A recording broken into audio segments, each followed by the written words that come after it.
Hi, my name is Jessica, and I am currently a caseworker in child welfare. I've worked in child welfare for a total of 6 years.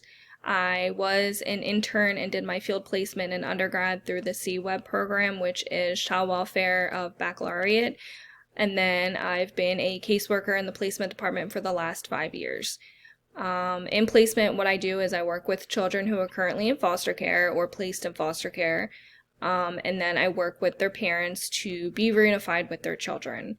If reunification is not an option throughout a length of time, then we look at other permanent options. During working with the parents and the child, we do family groups to help find supports for the parents to be reunified. We do family finding to help find kinship resources within the family, and we do a lot of other services for families, but we try and work with the family as a whole and try and figure out their dynamic to be able to work with them and find the supports that they need to be reunified together. My family dynamic is a little bit different, which is also a reason why I got into child welfare.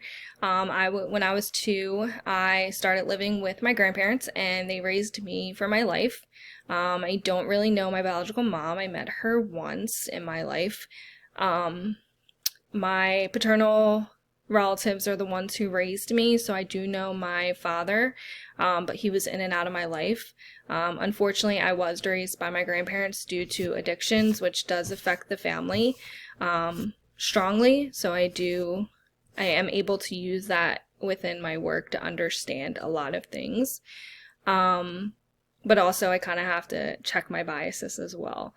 I think the role that I play within my family is the peacemaker and to listen to everyone. I want everyone to get along, and I want everyone to listen to everyone and hear everyone out.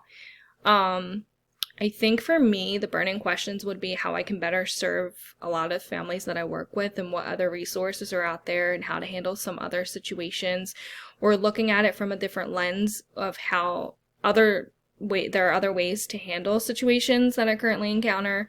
I'm really looking forward to this class, and I'm really looking forward of how I can use it further in my career.